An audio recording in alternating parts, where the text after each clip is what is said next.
Hey everybody, welcome back to the channel. I hope you all had a great Christmas and wishing you all a happy new year. Now this is my first YouTube video of 2025. It's not a technical video, it's purely a pictorial record of a place that I visited the other day. There's a lot of pictures to get through, but hopefully it'll inspire you to dust off your old film gear and shoot film. Film's such a wonderful medium, even in this digital era. It's capable of taking some wonderful images, but if we don't buy the film, film will slowly die. So load your cameras up with film, shoot film, and help to keep film alive. The other reason as well is to show you the pictures will show you how wonderful this place is that I visited the other day. Now a friend of mine, David Newsome, and I'd like to say thank you, David, for taking me there. We had a great day out and I really enjoyed it. But he rang me up and said, would you like to go up to County Durham and visit the Beamish Museum? It's what they call a living museum. So I said obviously yes, so we went up there, and when we actually got in the museum we were absolutely blown away. There is so much to photograph and see in that place. It's fantastic. It's open air, and what it basically is a museum that is showing what it was like in the northeast from the 18th century up to 1950. There are original buildings etc. there, mainly I think it's the manor house, the mill. There's a coal mine, and there was a farm. But other stuff has been added and built exactly as it was in that era. It's absolutely amazing. There's a pit town. There's a town from the 1950s. There are shops, electrical shops. There's even an old pub there. You just go back in time and it's like living in that era again. It is that good, honestly. It's amazing. And as I say, if you're a photographer, you'll never run out of, take loads of film with you if you shoot film, because you'll never run out of subjects to photograph. It's not a place like a lot of museums where you're not allowed to photograph etc. This place is really hands-on. Even the staff who are dressed in period gear, period clothes of that era, if you want to take the portrait, they welcome you to do that, and we got some great portraits. And because it was winter time, all the fires on the old Rangers, what they had those days, were all lit, so it was really nice and cosy. And as I say, there's stuff to see outside. There's the mine. I think it was a deep shaft mine that was there, and all the running gear is there for you to see, the train engines that they use. There's a thatched cottage. There's an old farm going back to the 50s. There's just so much to see, and I forgot half of it, but what I'll do, I'll leave a link in the description to the website of the Beamish Museum, and you'll be able to see exactly where it is and what you can actually see there. So what I'm going to do is, first of all, show you some pictures first, and then we'll take a break and I'll show you some of the cameras that I used on the 35mm side and the lenses, and then we'll see some more pictures. I'll show you the medium format vintage camera, built I think 1932, the pictures I took with that, and then we'll see the rest of the pictures. So let's look at the first set of pictures now.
Right, I hope you enjoyed those first set of pictures, and hopefully it's inspired you maybe to put some film into your camera and shoot a few frames. Now, talking of film, the films that I used that created these pictures were Ilford HP5, and then I used about 8 frames of Kodak Tri-X. Both films are rated at 400 ISO. Now, you're going to need the faster films because when you go to Beamish, there's some beautiful interiors, and using a slower film, you're not going to be able to handle the camera. So use a faster film and some lenses that have got a nice wide aperture. You could obviously uprate your film, but you will lose a little bit of quality, or you could use a tripod, but I don't think it's really practical using a tripod. The narrow passages and you'd just be in the way. So the 400 ISO and the lenses that I use work for me in the main. There were only a couple of portraits that had camera shake, but most of them turned out. The camera that I used was this, the Pentax LX, a bayonet mount camera, and this one at the moment's got an eye level finder fitted. Now what I did, I took that off, it just slides off on the LX, and I fitted it with the what they call it FC1 finder. That just clips on. Now the reason I did that, two things. First of all, I could use it at eye level like this, but it's such a big, beautiful viewfinder. You can even see the image when your eyes are away from the finder itself. So it's a great finder to look through. But also, I've got the ability then to swivel it. So I've got now a camera that I can use at waist level, or I can get really low down shots without having to bend in funny positions, which is not always good when you're getting a bit older. So this it's a great finder. Now the lenses that I used for all the wide angle interior shots, I used my trusty Pentax 28mm f2.8. This is a K mount lens. Beautiful little lens, doesn't distort very much for its wide angle view. And the other lens was the Carl Zeiss Jena Biotar lens. This is a 12 blade version, and this lens gives some beautiful pictures. It's a really classic lens, and I got some really nice portrait shots, especially two of them really turned out well with this lens. Its aperture's f2, so I was able to handhold in certain conditions. Where I couldn't do, I used the wide angle lens because I could hold a slower shutter speed. But you might ask how do you fit a screw mount lens onto a bayonet mount camera? Well, I think I've shown this before, but it's just an adapter. But when you put that adapter on, it allows you to use literally hundreds of different types of M42 lenses. So they're well worth getting and putting on your K mount cameras. So I'll just show you that now, the adapter. I think I've shown it before, but I'll show you again, and then we'll carry on and we'll look at the rest of the pictures taken with the 35mm cameras. Right, this is how you quickly change the K mount bayonet into an M42 mount using this adapter. Now this one I use is made by Pentax. I'd always recommend using the manufacturer's adapters because they're a lot better engineered. And to fit it to the camera body, you'll find that on the adapter there's a red dot. See that there, and you line it with the red dot on the camera, and then just drop it in like that. Turn it, you can just put your nail in there, and now it's locked into place. And now that is now converted to M42. Get your lens and simply screw it in.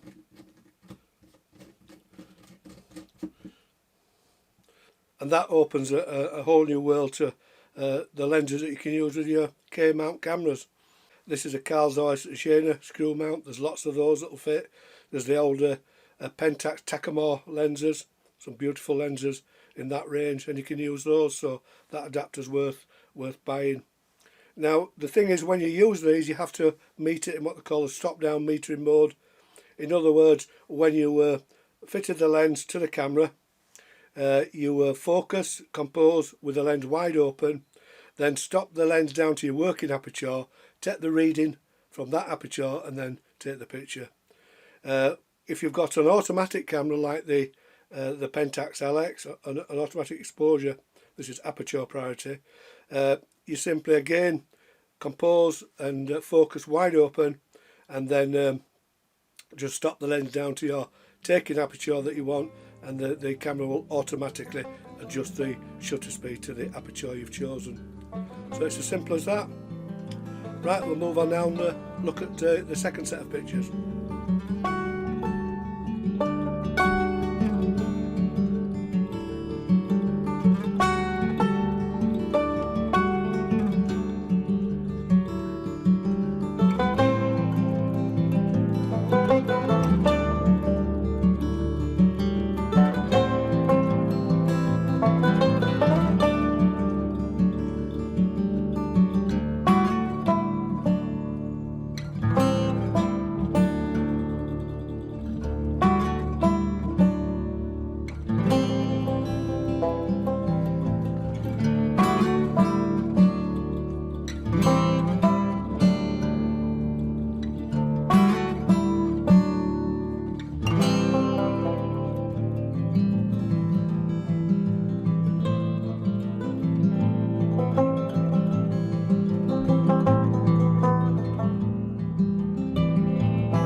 Right guys, hope you enjoyed those last pictures with the 35mm camera.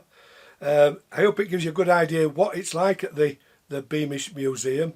Obviously I couldn't take everything there, that would have needed a few more trips, but if you're a photographer, it's absolute heaven. You'll never run out of things to photograph. I think the thing that struck me more than anything at the museum, because it depicts periods in our history, I think going from the mid 1850 or something like that, and I think I might be wrong with this, but up to around about 1960, you've got these periods of time, and when you're older like me in your 70s, you know, you have these memories in the back of your head, and they just stay there unless something triggers them. And we were walking in this, me and David, in this replica of a 50s town, what it would be like in the 1950s there. Absolutely amazing, the details just unbelievable. And we passed this electrical shop, and I'm looking inside the shop and I'm seeing washing machines with what they call the rollers, a mangler at the top for drying squeezing the water out the washed clothes. The old fridges, etc., old radios. It all looks so old and archaic compared to today, but what it did, it brought those memories back to me, and I could remember a lot of that. And then we're walking along, and there's a tram coming down, and that triggered a memory of me going from where we lived into Leeds city centre. I used to go with my mum on the tram into Leeds, and that memory came back. So for that, it's absolutely wonderful, and also for younger people to see how the people lived in those eras. There were one house where I think it was Irish migrants worked as coal miners, and that would be the house that they were given. There were 7 of them, 7 children, and they lived in this one up, one down. So you'd have 7 children in one bedroom plus the parents. And then they only had one room downstairs with a range where all the cooking was done, and that's where heat would come from. There was no central heating in those days, and outside toilets that were shared with other people. So it lets you see what it was like then. And I think that's so important in these days, that places like Beamish and museums all over the country don't let us forget our heritage. And I think that's the same for photography, although not as much nowadays because everybody is a photographer. But a lot of those photographs will be there for people in the future to see what life was like in years gone by. So really great place, and I'd highly recommend it.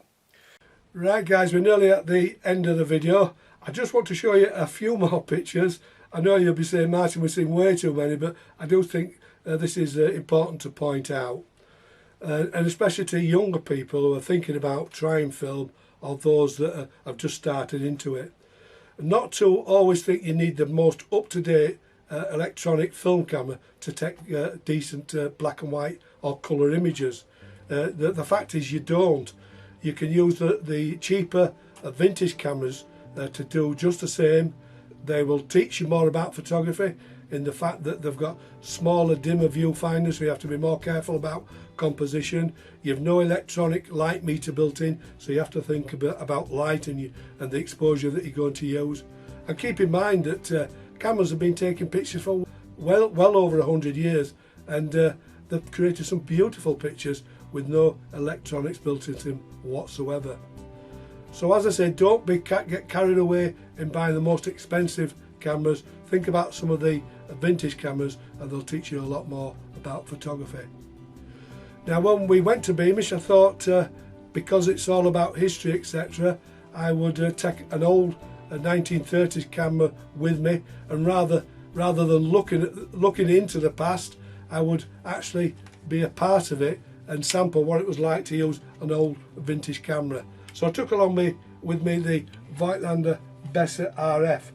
Now this is a 6x9 folding rangefinder camera, and it was built in 1936, so there's no electronics in this camera whatsoever, but it's capable of taking some great pictures. The pictures you're going to see, I didn't use a light meter, so I've taught myself to do that using these old cameras. If you want to see a review of this camera and its more modern version, the Voigtlander Bessa 2, this was built around about 1952, you can have a look at my classic and vintage cameras from the past on my YouTube channel. Now, before we look at the pictures taken with this beautiful old camera, I'd just like to again take this opportunity to wish you all a happy new year. If you like this video, please give me a thumbs up, a like. Better still, subscribe to my channel and hit that notification bell. If you have any questions, leave them below and I'll get back to you. And as I always say, stay safe, and I'll see you all in the next video. Let's take a look at the pictures taken with the 1936 Voigtlander Bessa RF.